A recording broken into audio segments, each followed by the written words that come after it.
Payg'ambarimiz Muhammad Mustafa sallallohu alayhi va sallam nasablari va tug'ilishlari. Bilmak kerak kim har bir ummatman degan odam Payg'ambarimiz Muhammad alayhisalomni o'z ota-onasini tanigandek bilishi lozim. Payg'ambarimiz sallallohu alayhi va sallam o'zlari arab naslidan Quraysh qabilasi Bani Hoshim urug'idan bo'lib, nomi shariflari Muhammaddur sallallohu alayhi va sallam. Tug'ilgan joylari Arabistonda, Makka shahridir. Otalari Abdulloh, Abdullohning otasi Abdul Muttalib, uning otasi Hoshim, uning otasi Abdul Manofdir. Ushbu to'rt otalarni bilishlik har bir musulmonga lozim va lobuddir. 11 otalari Quraysh, 21 otalari Adnodir. Payg'ambarimizni yuqorigi otalari Ibrohim Halilulloh, onalarining ismlari Ominadir. Payg'ambarimiz Muhammad Mustafa sallallohu alayhi va sallam ota-onadan yolg'iz tug'ilgan to'ng'ich o'g'ildirlar. Chunki payg'ambarimiz ona qornida 2 oylik bo'lgan chog'larida otalari Abdulloh Shom safariga ketayotib Madina shahrida vafot topdilar. Yoshlari 30 ga yetmagan edi. Payg'ambarimiz sallallohu alayhi va sallam Hazrati Isa alayhisalomdan 571 yil keyin tug'ilgan ekanlar. U zamonda Eron mamlakatida mashhur No'shiravon Odil podshoh o'tgan ekanlar. Odil podshoh zamonida tug'ildim degan so'zlari Mavridur. Rabbil avval oyining 12-si dushanba kechasi sahar vaqtida dunyoga keldilar. Ona qornida yotishlari, onadan tug'ilishlari boshqa bolalardek bo'lgani yo'q. Chunki onalari Omina og'ir bo'y xotinlardek qursoq og'irliklarni sezmadilar. Dard, alamlarni boshdan kechirganlari yo'q. To'lg'oq azoblarni ko'rganlari yo'q. Yukli xotinlarga bo'ladigan badan og'irchiliklarini hech bilganlari yo'q.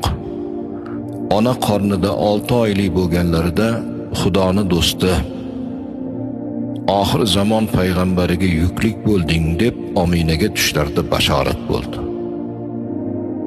Bu muborak o'g'il tug'ilganligini so'ngida oti Muhammad bo'lsin degan nom tug'ilishlaridan oldin bashorat bo'lgan ekan.